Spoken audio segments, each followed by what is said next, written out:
In the modern world, where everything is measured by performance, speed, and achievements, people increasingly lose touch with themselves. Busyness has become a badge of honor. Exhaustion is taken for granted. And anxiety, it seems, is the silent shadow that follows us all. Amid the brightly lit cities and ceaseless noise, a question quietly echoes in the minds of many. How can the mind find peace in a world that never stops moving? In the quest for answers, some turn to the East, where statues of meditation with gently closed eyes and the serene smile of the Buddha evoke a timeless stillness. Buddhism, over 2,000 years old, does not promise a paradise after death. Nor does it strive to prove an absolute truth. Instead, it gently points out one thing: suffering is real, but so is peace. And the path to it lies in letting go. Letting go is not about rejecting life. It is not about turning your back on the world. Letting go is releasing what weighs us down, so we can live lighter, more awake, and freer. By observing his own mind, the Buddha left behind timeless teachings about the impermanent nature of life, the roots of suffering, and the path to returning the mind to stillness. These teachings, though born in the East, can touch the heart of anyone, regardless of where they live, what they believe, or whether they know anything about Buddhism. In the following section, we will explore 6 key Buddhist teachings on the art of letting go and the path to inner peace. Impermanence, the first gateway to letting go. In Buddhist teachings, if there is one foundational concept that can shake the worldview of a Westerner accustomed to control, it is Anicca, impermanence. At first glance, this concept may seem philosophical, distant. Yet, it is profoundly close. So close it can be felt in a fallen golden leaf, a slow afternoon, or a loving glance that quietly fades away. Impermanence is not confined to books. It resides in everything we have ever tried to hold on to, and could not. In the modern world, where everything seems geared toward permanence, long-term contracts, vows of forever, lifetime insurance policies, the idea that nothing is permanent can feel almost shocking. But in Buddhism, this is not just a reality, it is the first truth one must face to begin the journey of liberation from suffering. According to the Buddha's teachings, all conditioned phenomena, every object, event, emotion, and experience, are impermanent. They arise, exist for a time, and then cease. Everything, from our bodies, possessions, emotions, to fame and status, is subject to the cycle of birth, existence, change, and dissolution. What comes, will go. What appears, will vanish. For Westerners, whose thinking is deeply influenced by Greek philosophy, which emphasizes stability, rationality, and structure, accepting change is not easy. The world is taught to be predictable, controllable, shapeable by will.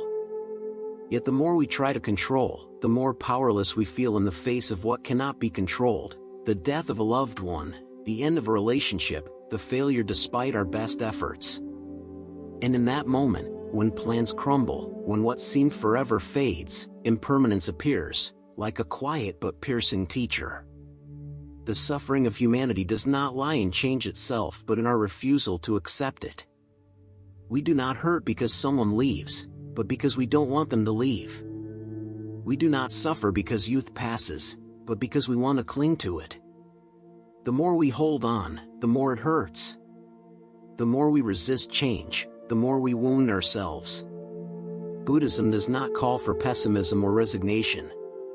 On the contrary, the teaching of impermanence is a sobering reminder. Love while you can. Cherish while you are together. And let go when the time for parting comes, for that is natural. In Eastern culture, impermanence is embraced as a part of life. Farewell rituals, poems about falling leaves, ancient temples weathered by moss, all seem to say, we are not here to stay forever, but we can live deeply in the moment we are present. For Westerners, embracing impermanence can be a profound shift in perspective. It not only changes how they view loss but also clarifies what truly matters in life. If everything will pass, what is worth holding on to? What is worth living fully for? Impermanence in everyday life, learning to let go of what no longer belongs to you. If impermanence is a universal truth, no one, rich or poor, learned or ordinary, can escape its influence. The difference lies in this: some resist impermanence and suffer, while others accept it and find liberation. In daily life, impermanence doesn't always appear through grand events like loss or death, but through small, subtle, and constant moments. A fleeting moment of anger. An unexpected misunderstanding. A beautiful morning turning into a gloomy afternoon. A close friendship slowly growing distant. We often fail to notice change as it happens because we live as if everything will stay the same. We invest expectations in others. We cling to emotions. We define ourselves through work, social roles, or relationships. And when those things change, we feel as though we've lost ourselves. Buddhism invites us to practice mindfulness of impermanence, to observe life not through the lens of possession but through the eyes of a witness. No longer, this is someone I must keep forever. But, this is a connection, beautiful, precious, and it may leave at any moment. No longer, I must hold on to this feeling. But, emotions come and go, like clouds passing across the sky.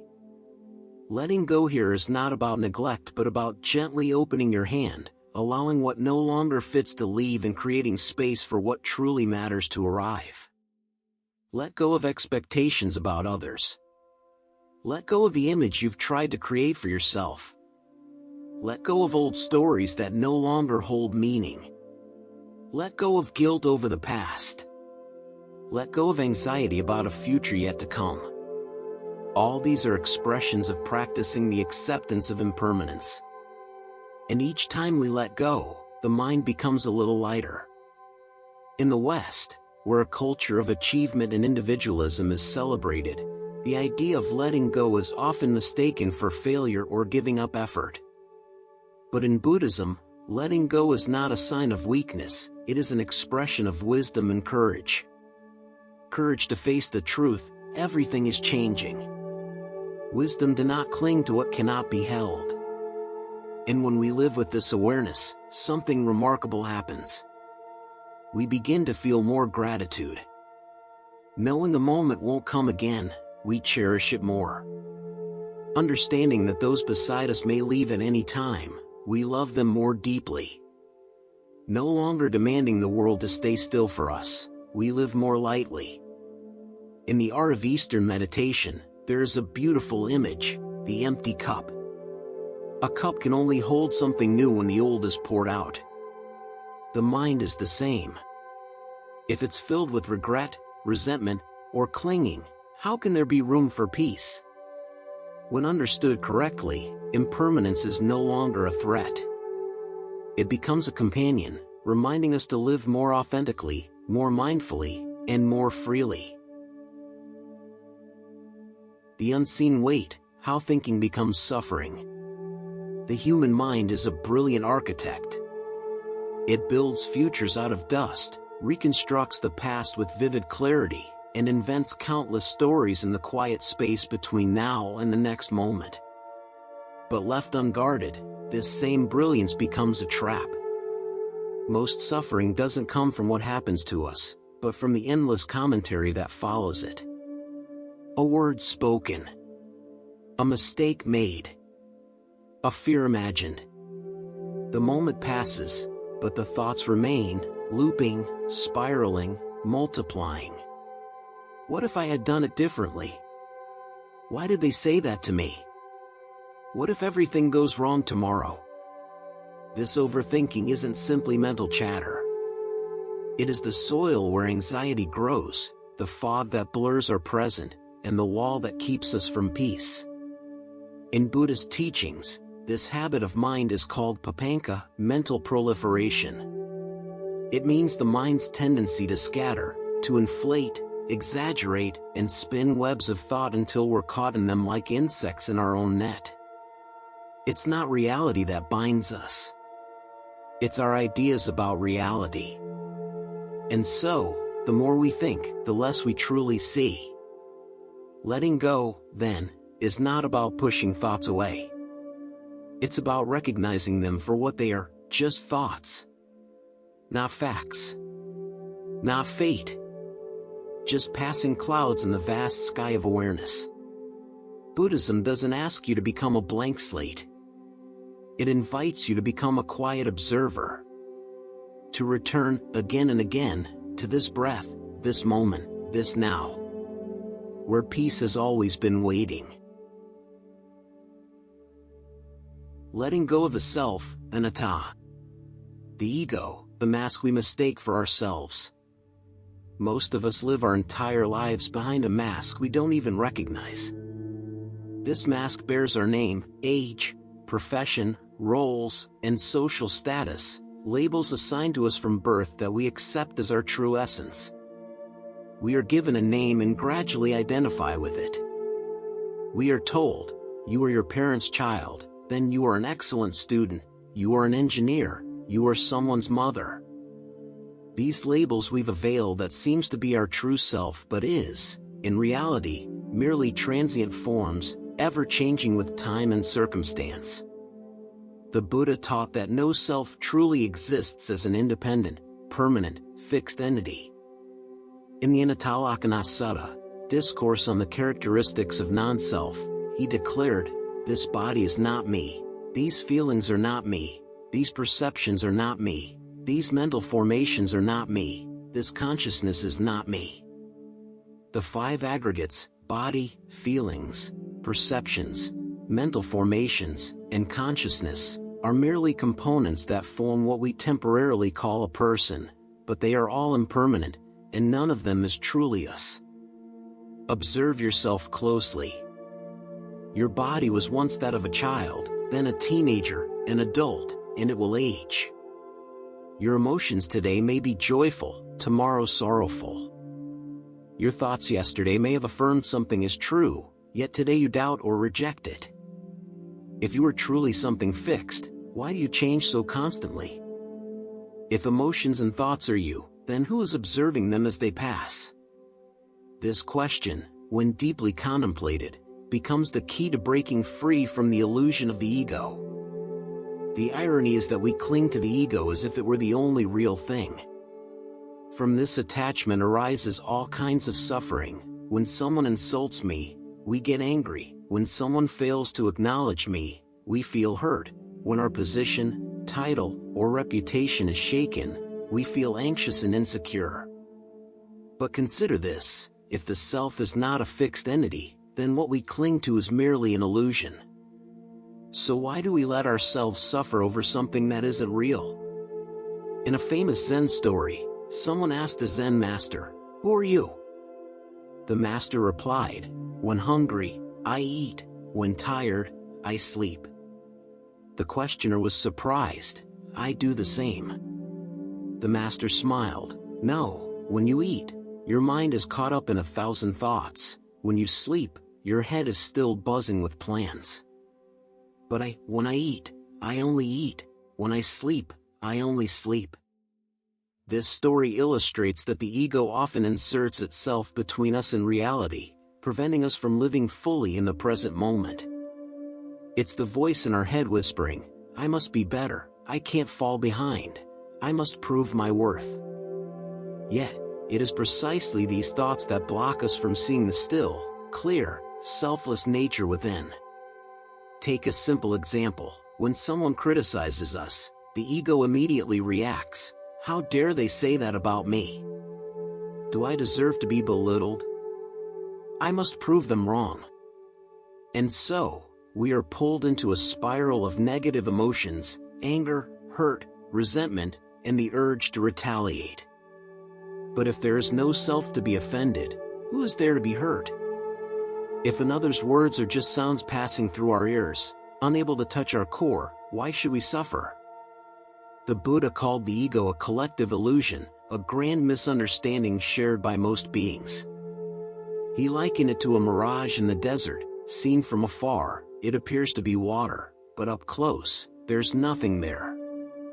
The more we try to grasp it, the more we feel empty. The self is the same. The more we invest emotions, expectations, and meaning into it, the more we suffer when it falters.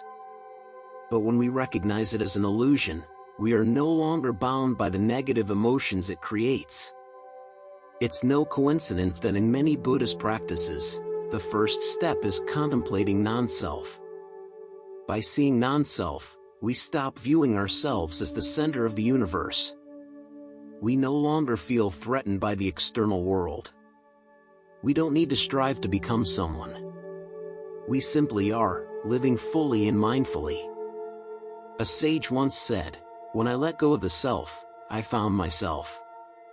It's paradoxical but profoundly true.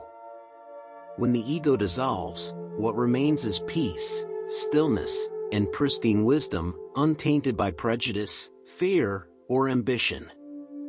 That is our true nature, not the external labels but a pure, clear, free essence.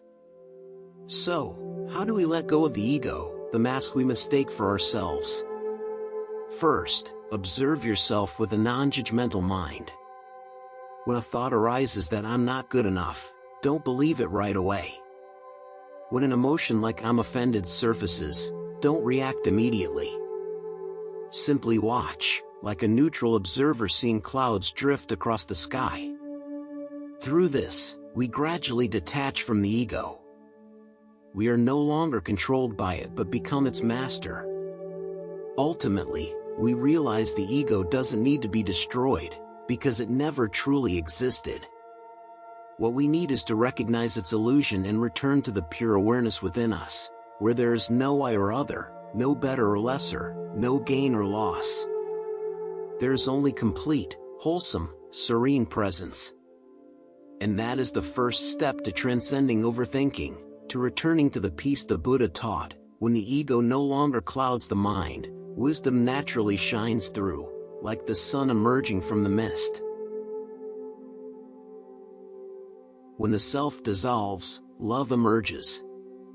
In the journey toward inner peace, letting go of the ego is a profound and pivotal turning point. It is not about abandoning oneself, erasing individuality, or becoming invisible in this world. It is an awakening. An awakening from the illusion that we are a separate entity, needing protection, recognition, or to compete with others to affirm our existence. In the light of Buddhist wisdom, that self is merely a stream of thoughts, a concept constructed from memories, experiences, and societal consensus. And when we begin to see through that mask, something miraculous happens. Compassion, a pure form of love, begins to blossom. The silent dissolution of the ego. The dissolution of the self does not come like a raging storm but like a thin mist gradually clearing as the sun rises. It is the result of deep contemplation, consistent meditation, and honest self-observation. When we carefully examine our mind, we see that much of our suffering stems from trying to protect an imagined self. That self feels offended when someone disagrees with us. It fears being forgotten or panics when it's no longer praised. And then, little by little, we realize that these negative emotions don't arise from reality but from our identification with an illusory ego. We begin to let go, not out of exhaustion, but because we see clearly. No more hasty reactions, no more arguing to prove we're right, no more anger when others fail to acknowledge our worth. These things cease to matter when we no longer cling to a fixed self. When the mind is no longer occupied. As the ego recedes, the first thing we notice is the spaciousness that opens within our mind. The mind, usually cluttered with I want, I need, I dislike, I'm angry, or I'm afraid, becomes quieter, more expansive. Like a room cleared of clutter, rays of life's light begin to filter in. And that light is love. Compassion doesn't need to be created, for it is always present in our inherent nature. It is only obscured by the ego, like the sun hidden behind clouds. When the clouds part, sunlight pours forth. Likewise, when the self weakens, we suddenly feel a deep, natural connection with those around us. We no longer see others as separate from me. Their pain becomes something we empathize with. Their success no longer sparks envy but becomes something we can genuinely celebrate. We are no longer pulled into the futile cycle of competition because we are no longer driven to prove our superiority. Love now flows freely, unbound by conditions, preferences, or distinctions. Love beyond the ego. In Buddhist teachings, the Buddha not only taught compassion but also revealed that its deepest source lies in non-self. Only when we stop seeing ourselves as the center of the universe can we truly care for others without personal gain. This is the love of a bodhisattva, free from distinctions between friend and foe, familiar and stranger, close and distant. We love like the earth loves, as the Buddha once described. The earth doesn't choose whom to support. Whether a person is good or bad, whether they praise or slander us, the earth silently bears their steps each day. This kind of love is not an emotion or weakness but a profound inner strength born from the wisdom that sees the true nature of life. This love doesn't seek praise or reciprocation. It doesn't demand, if you're good to me, then I'll love you. It doesn't require repayment or fear being hurt because it no longer stems from a vulnerable ego. Practicing compassion in daily life. Letting go of the ego and living with love doesn't mean withdrawing from life but engaging with it differently. When someone is angry with us, we don't need to react from the ego. Instead, we can see their suffering. When someone surpasses us, we don't need to feel jealous. We can sincerely congratulate and learn from them. When failure comes, we don't need to punish ourselves. We can love ourselves like a mother loves a child learning to walk. Every small action in daily life becomes an opportunity for compassion to shine. A non-judgmental glance. A gentle word. Patience when others are filled with anger. This love doesn't need to be grandiose. These simple acts are the clearest signs that the ego is fading and the heart is opening. True freedom. When the ego no longer holds sway, we not only love others but also love ourselves authentically. No more self-blame, no more comparisons, no more pressure to become someone else. We accept ourselves, not because we're perfect, but because we're no longer deceived by an ego demanding perfection. This is the deepest freedom. Not a freedom from escaping life but from seeing our true nature within it and living fully with boundless love. And in that stillness, when the self recedes, we suddenly see clearly, there was never anyone to hate, nothing to protect, because everything is part of the endless flow of life. And love is the only thing that remains when all illusions dissolve. Letting go of craving, Tanha. Throughout our lives, we chase after what we desire: money, status, affection, recognition, beauty, youth, or even perfection. Yet few realize that this very pursuit is the root cause of all suffering. The Buddha illuminated this truth in the Four Noble Truths, the cornerstone of Buddhism. The first truth is suffering, dukkha, and the second truth declares that the cause of suffering is craving, Tanha. In Pali, Tanha is not merely desire as we might casually understand it. It carries a deeper meaning, a burning, relentless yearning, a smoldering fire in the mind that leaves us perpetually wanting, never satisfied, always feeling that we need something more to be happy. It is a desire without end, for as soon as we attain what we want, the mind demands something greater, more, or stronger. Reflect on your life. When you didn't have a home, you longed for one. Once you had a home, you wanted a bigger, more beautiful one. When you got a car, you desired a luxury model. When loved, you craved more love or to keep that person by your side forever. When praised, you sought greater fame. And even when you have it all, a new form of suffering emerges, the fear of loss.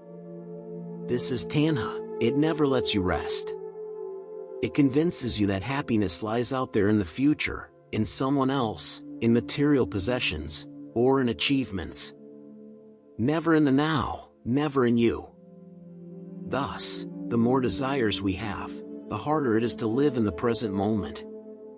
We are stretched thin by expectations, driven by fears hidden beneath our cravings, fear of missing out, of being left behind, of not being good enough, of being forgotten.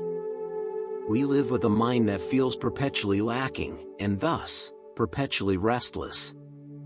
The Buddha did not teach us to reject all aspirations or to live in extreme asceticism. He taught the middle way, letting go of attachment. This means we can still work, love, and strive, but we do so with mindfulness. We don't let these desires bind or control us. We don't sacrifice our inner peace just because something doesn't go as planned. When you release your clinging, a miraculous lightness emerges. It's like holding a rope tightly. The harder you grip, the more it hurts, but when you let go, the pain vanishes. Similarly, much of our suffering doesn't come from circumstances but from clinging to expectations about those circumstances.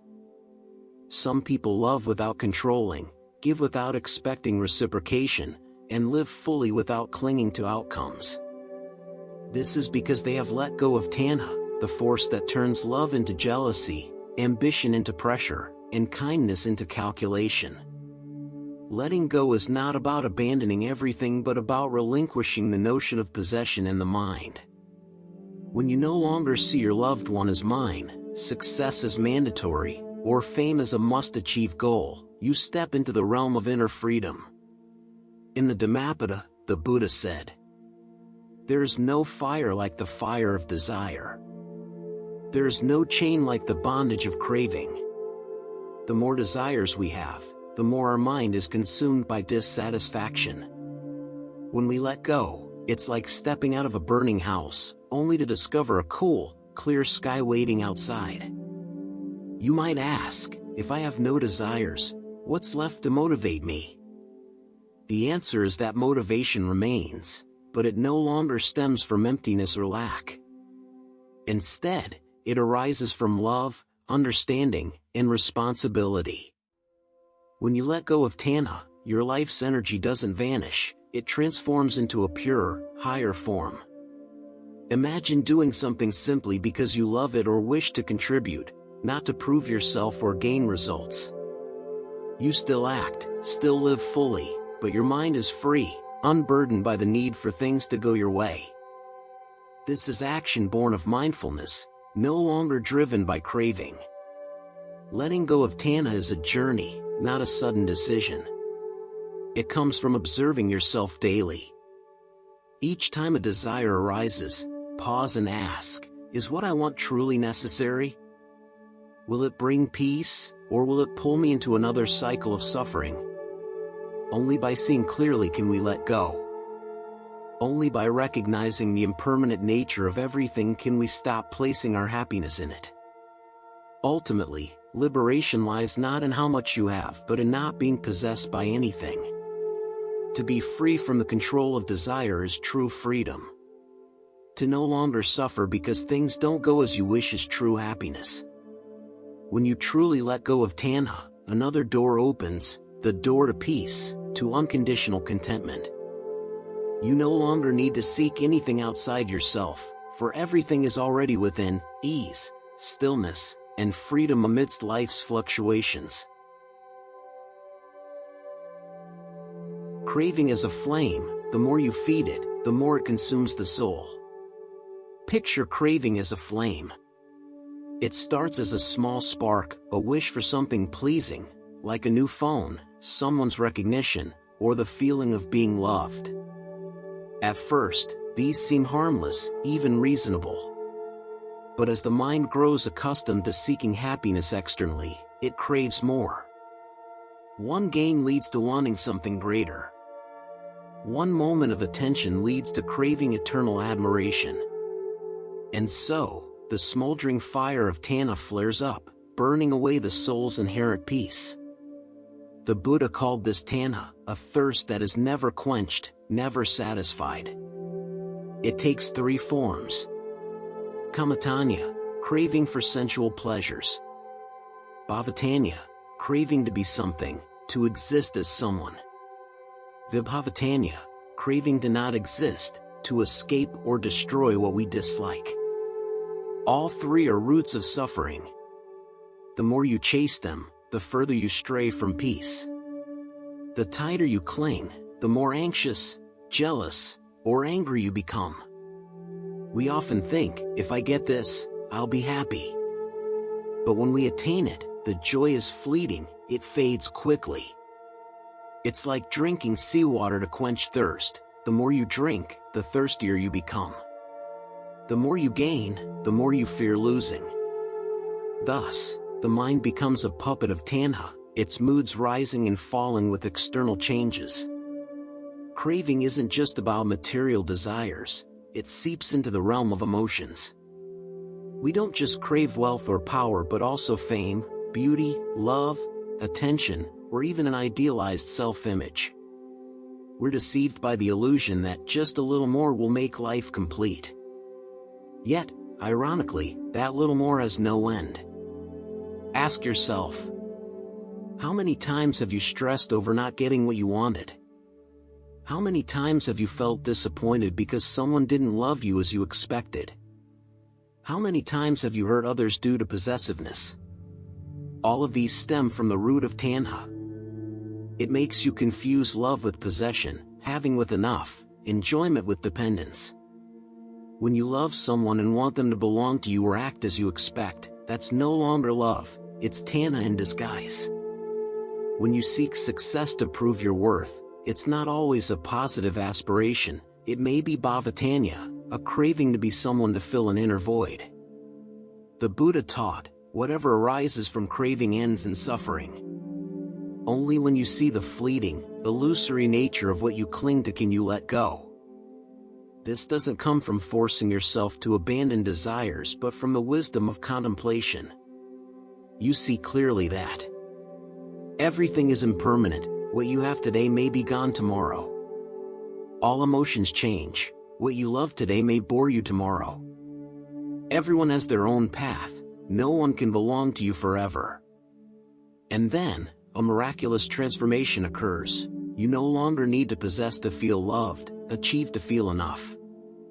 You can love without binding, live without fear of loss, and act fully without depending on outcomes. Letting go of Tanha is not about living aimlessly, apathetically, or giving up everything. It's about releasing dependence, the illusion that happiness lies outside.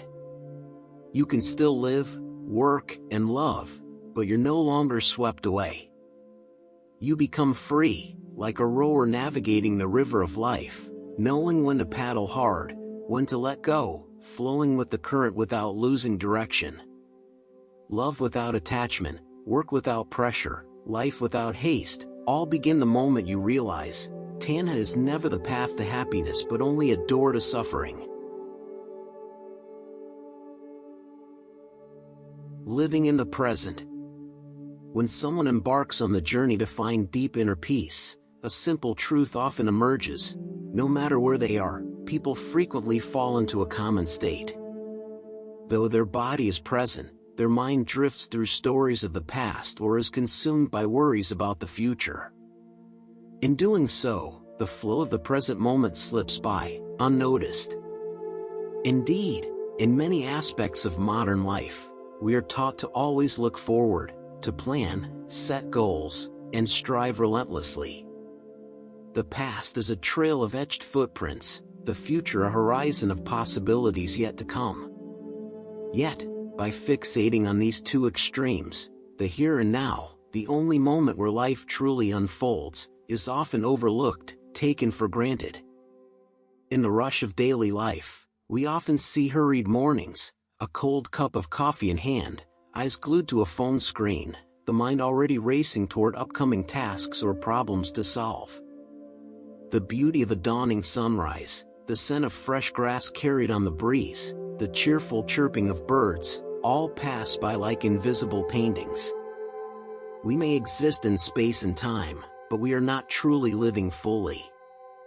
We fail to feel each breath, each heartbeat, or to immerse ourselves in the subtle movements of the world around us. This is a profound loss, a void no material wealth can fill. In such moments, an inexplicable emptiness or restlessness may arise, a sense that something vital is missing. No matter what successes we achieve or what dreams we attain, peace and fulfillment seem to elude us. It's as if we're lost in a dream of the past or future while the vibrant reality unfolds right before our eyes. Life moves ceaselessly, and if our mind is absent, its most precious moments slip away forever. Amid these deep reflections, we may discover a profound teaching, seemingly simple yet imbued with timeless wisdom. There is no path to happiness, happiness is the path. At first, this may seem perplexing, as many view happiness as a distant destination, a reward for effort, something to tirelessly pursue. But this teaching asserts that happiness is not a path to be followed, it is the path. So, what is this path? Could it be not some far-off place but right beneath each step we take, in every moment we experience? This saying can open a new door in the mind, shattering old notions. It is no longer an abstract concept but a practical invitation to reconsider the nature of happiness, to see that it is not a prize to be won someday but a state of being present in every moment. If happiness is the path, our task is not to rush toward an imagined destination but to live fully, mindfully, on every step of the journey. It is about recognizing the wonder and value of each moment, no matter how small, for everything is in constant flux. When we live fully in the present, each breath in and out, each sound that echoes, each step touching the earth connects us to the miraculous reality of life. This practice can begin with simple things. When drinking a cup of tea, we strive to fully feel the warmth of the cup, the enchanting aroma of the tea, the sweet bitter taste spreading on the tongue, and listen to the gentle sound of simmering water. When walking, instead of being swept away by thoughts of the destination, we focus on the sensation of our feet touching the ground, the rhythm of our steps, and the subtle sounds around us, the chirping of birds, the rustling of leaves, the whisper of the wind. Remarkably, in doing so, a gentle stillness spreads from within. Worries about the past and future gradually dissolve, giving way to a sense of peace and the vivid, authentic experience of the present moment. This is not an escape from reality but a deeper, more sincere connection to it. We may realize that we often seek grand experiences or monumental milestones to feel happy. Yet, true happiness lies in the simplest things, the moments we often overlook, the ones we can only touch by being present. Waking up to the first rays of sunlight streaming through the window, savoring a hot cup of tea, or sharing a friend's smile, these become moments filled with meaning and joy, moments of small awakenings. This teaching does not ask us to abandon our current lives or seek happiness in a supernatural realm. It simply points to a universal truth we've forgotten: life is happening now, and so is happiness, it is already here. By being fully present in each moment, we not only find peace but also uncover a depth and richness in life previously unknown.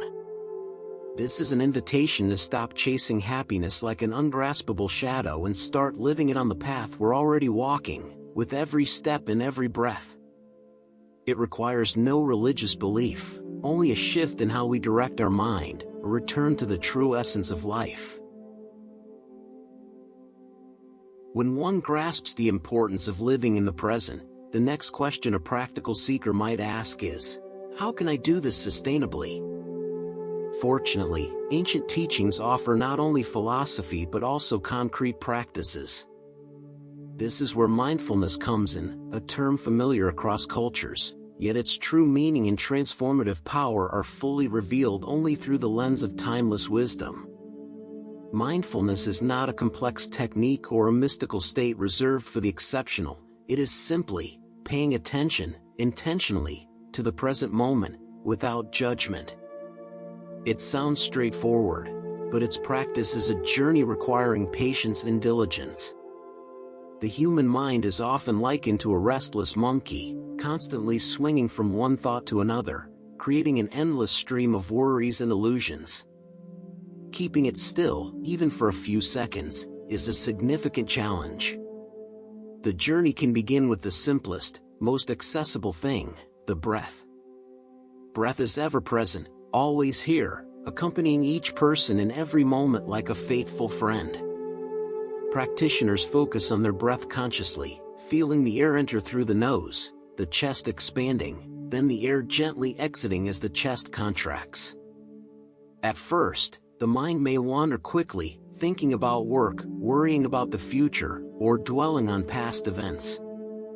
But each time they notice this drift, practitioners gently bring their attention back to the breath, without judgment or self-criticism, simply returning. This is a patient, gentle, yet profoundly powerful training, like taming a wild animal with love and understanding. Mindfulness practice can then extend to daily activities, turning each action into an opportunity to be present. When eating, practitioners strive to experience each bite fully, the color, taste, texture, and nourishment of the food. Chewing slowly, swallowing mindfully, and immersing in the act of eating. The result? Meals become more enjoyable, and one may eat less yet feel more satisfied, as fulfillment comes not just from the food but from awareness.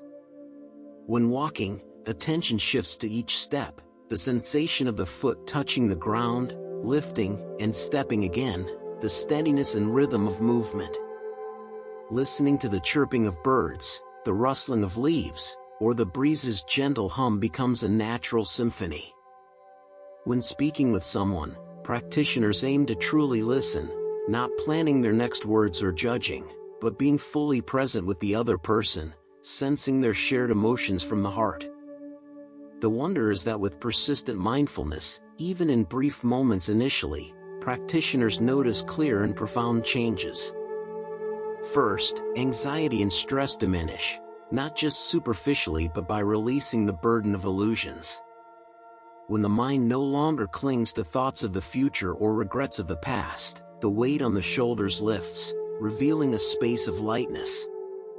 A sense of calm and peace begins to permeate daily life, like morning sunlight dispersing the fog. Practitioners react less impulsively to minor situations, viewing them with greater calm and clarity, having glimpsed the impermanent nature of all things. Moreover, full presence fosters a deeper appreciation for life, a sincere gratitude for what once seemed trivial.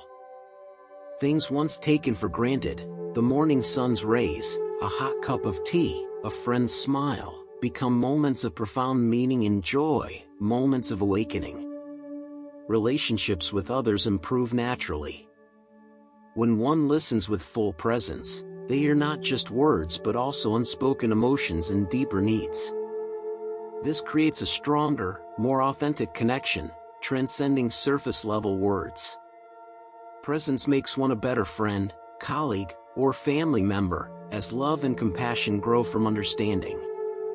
Beyond this, focus and decision-making sharpen significantly.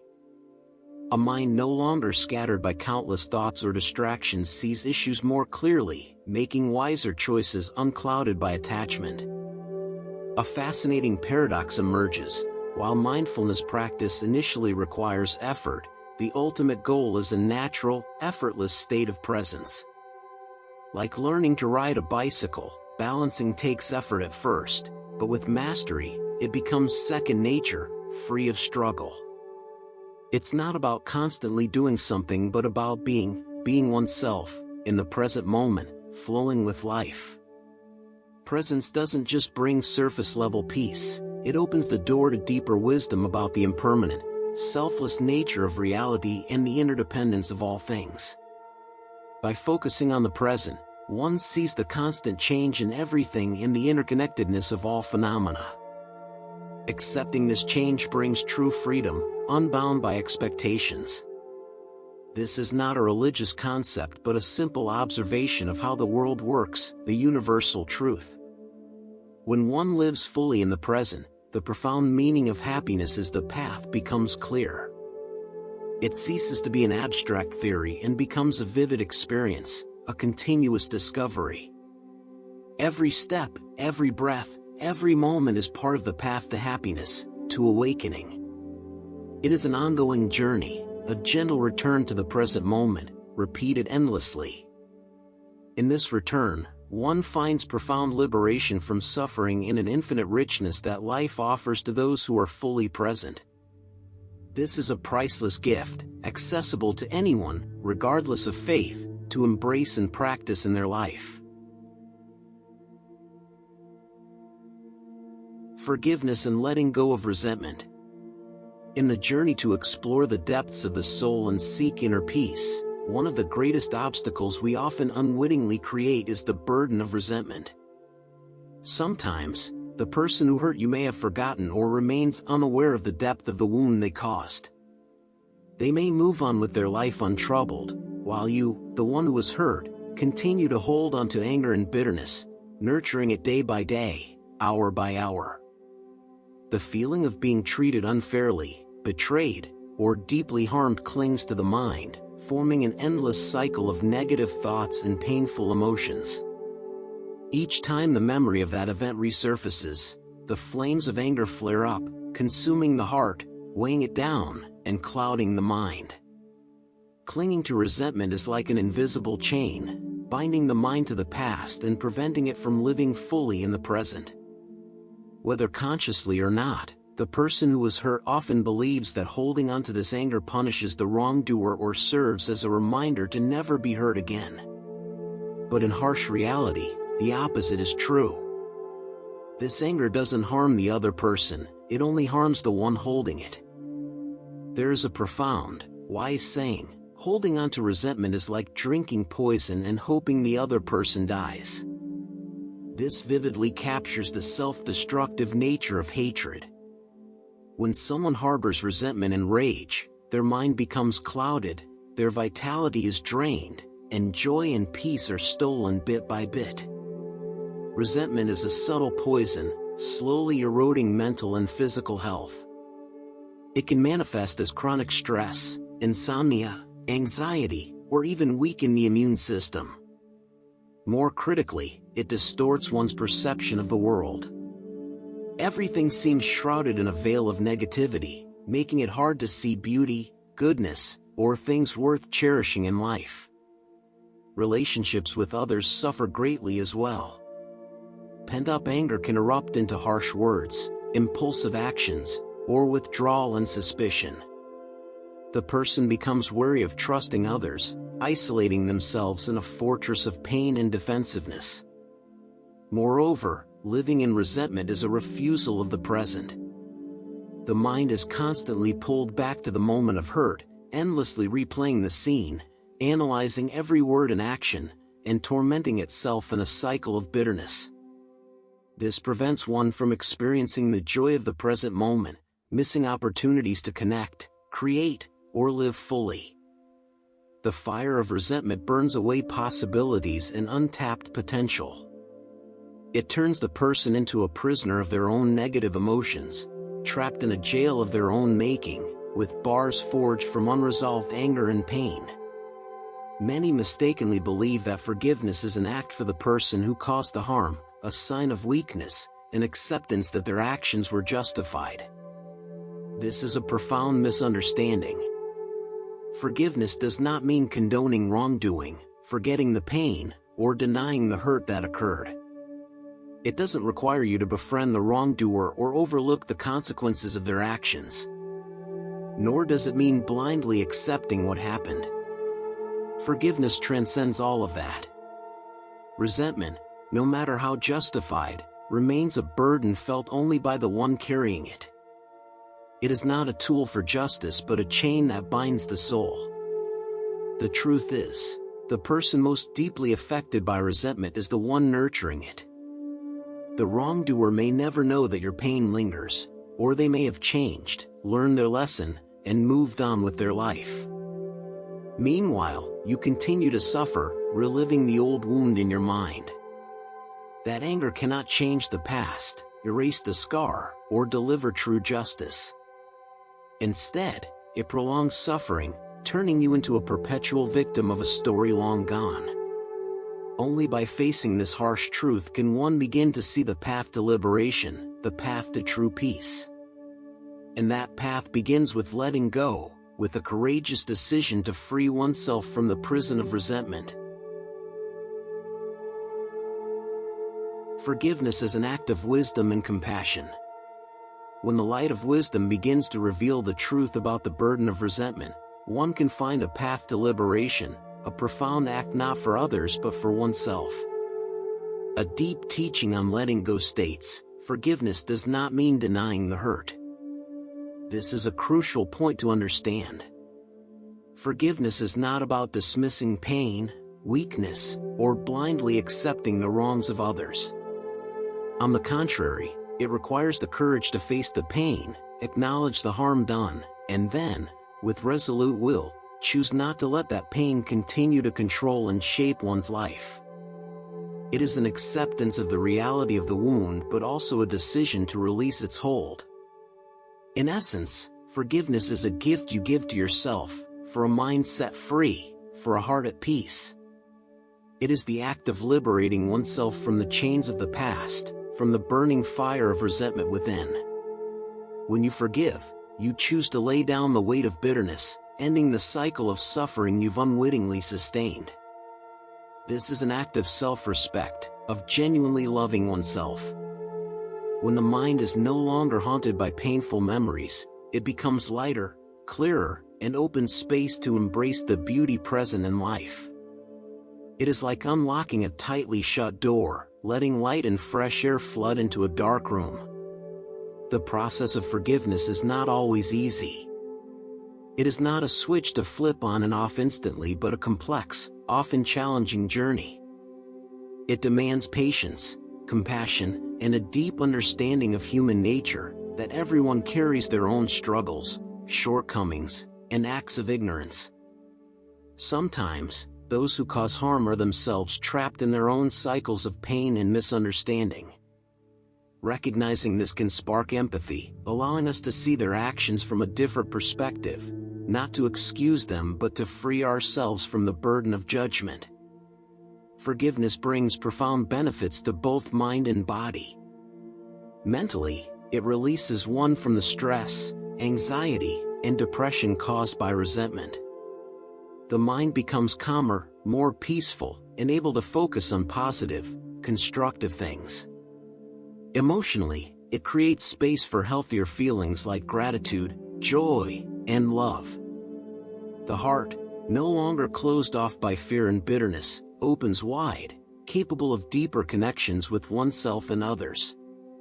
Relationships are healed, or at the very least, one can move forward without carrying the weight of damaged ties. Physically, reducing chronic stress can improve overall health, lowering the risk of stress-related illnesses. Forgiveness is also an act of wisdom. It reflects an understanding that the past is gone and unchangeable, and clinging to it only prolongs unnecessary suffering. This wisdom helps one see that life is a ceaseless flow, and accepting what has happened is the key to moving forward. It is also an act of compassion, not only toward the wrongdoer, by not fueling negative energy against them, but, more importantly, toward oneself.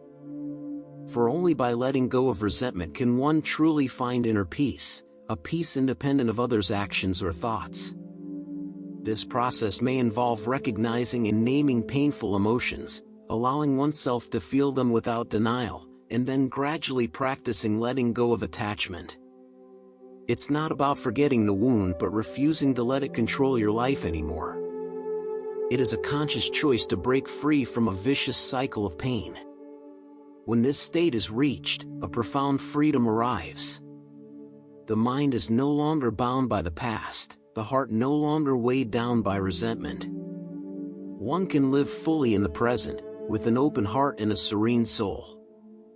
This is a priceless gift each person can give themselves, a path to deep and lasting peace that depends on no one but oneself.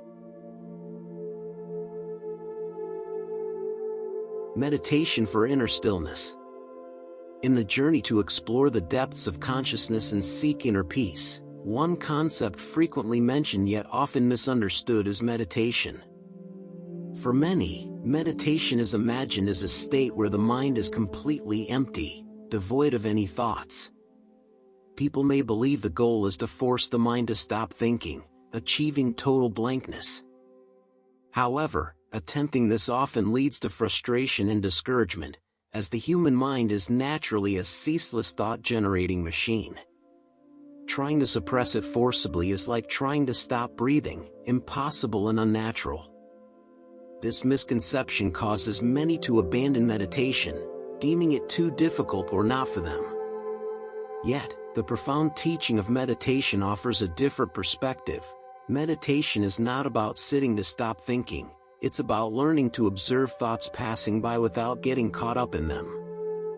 This is a fundamental shift in perception, moving from battling the mind to befriending it, from trying to control it to learning to observe it.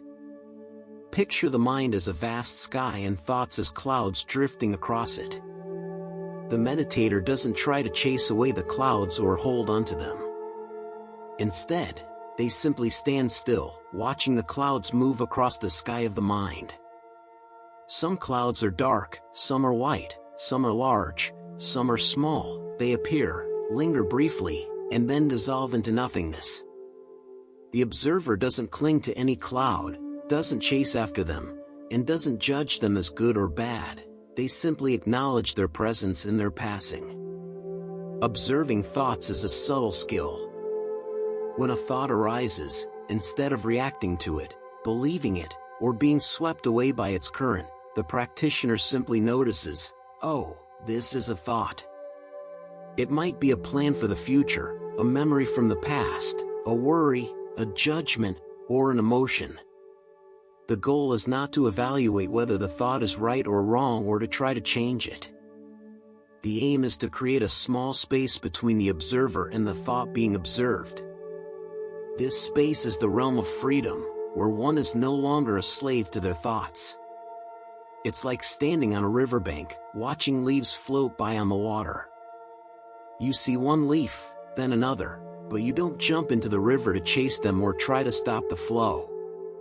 You simply stand and observe. Non-judgmental observation is key.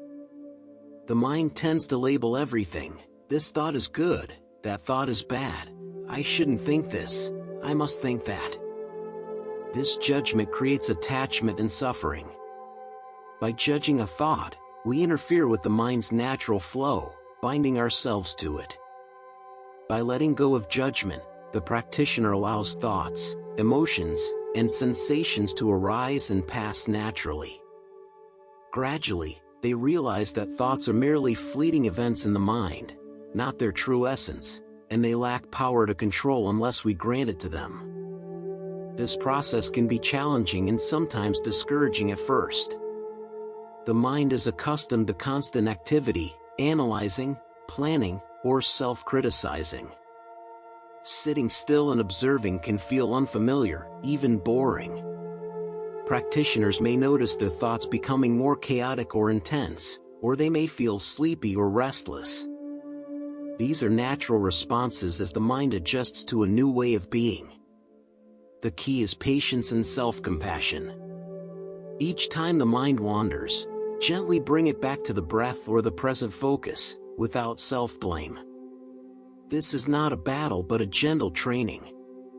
With consistent practice, profound benefits emerge. First, reactivity decreases. By not immediately getting caught up in every thought or emotion, a small pause appears. In that pause, one gains the chance to choose how to respond rather than being swept away automatically. This brings greater self-mastery in life. Second, a deeper self-understanding arises. By observing recurring thoughts and emotional patterns, one identifies mental habits, fears, and attachments subtly shaping their life. This awareness is the first step toward change and liberation. Third, and perhaps most significant, moments of stillness emerge between thoughts.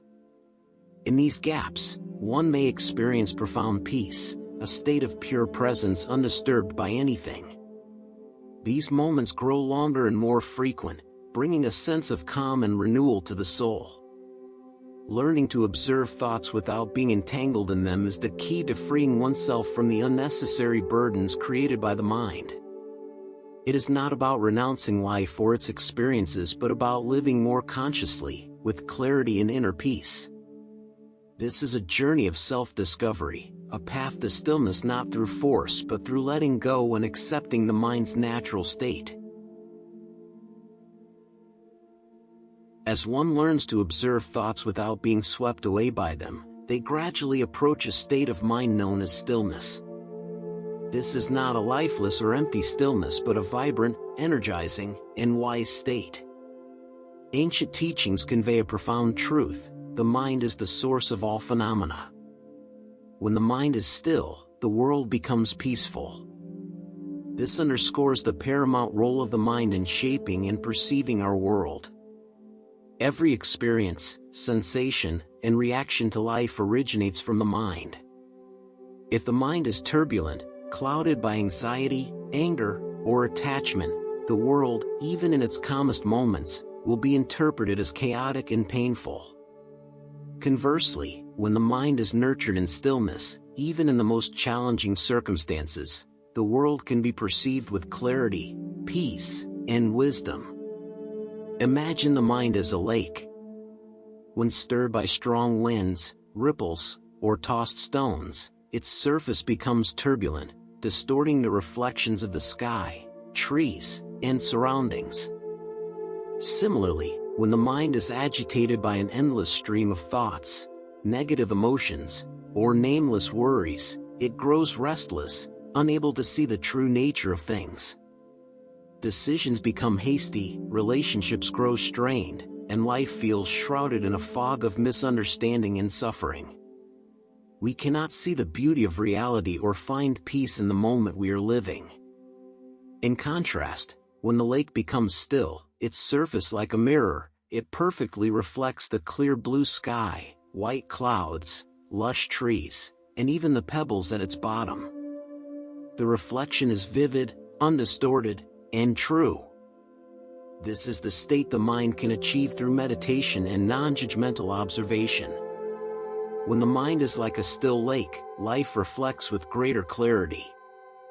This stillness is not the absence of activity but the absence of disturbance, of reactive clinging. The mind remains active, aware, but no longer swept away by the endless flow of fleeting thoughts and emotions. It becomes transparent, allowing reality to be reflected in its truest form. The stillness of the mind brings profound benefits to life. First, it fosters clarity of perception. Free from the haze of judgments, worries, or attachments, one can view situations and challenges more objectively, unswayed by personal biases. This allows for wiser decisions, rooted not in fear or greed but in a foundation of wisdom and understanding. Second, stillness enhances focus and attention. In a world rife with distractions, the ability to stay fully present in a task, conversation, or experience is invaluable. A still mind enables wholehearted engagement, improving efficiency and the quality of life. Moreover, a still mind is the source of inner peace and compassion. When the mind is no longer torn by internal conflicts, a deep and lasting peace arises from within. This peace is independent of external conditions, a state of being in itself. From this peace, compassion and empathy naturally grow. Understanding our own suffering makes it easier to empathize with others' pain. Stillness opens the heart, allowing deeper connections with all beings in the universe. This is not merely a spiritual concept but a path to building authentic relationships and contributing positively to the world. Finally, when the mind is like a still lake, life's reflection becomes clearer, not only in how we see the external world but also in how we see ourselves. We recognize the deepest parts of ourselves, our fears, desires, and untapped potential. Stillness connects us to our inner wisdom, our true nature, beyond the roles and labels society assigns. It is a return to truth, a liberation from the illusions and invisible chains of the mind.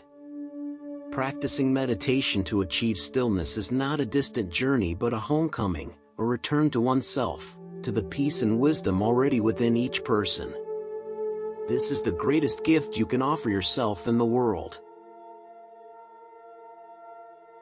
Having journeyed through teachings on impermanence, the ego, craving, presence, forgiveness, and meditation, a profound truth emerges: letting go may not be easy, but it is the only path to true inner peace.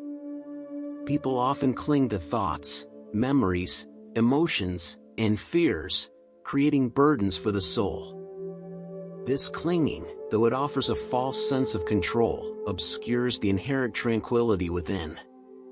Letting go is not weakness but an act of courage and wisdom, a release of unnecessary burdens to live more fully.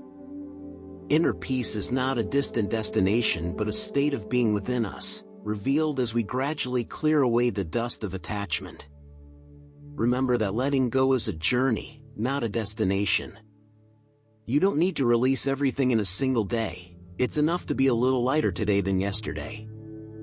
This is a compassionate and practical reminder.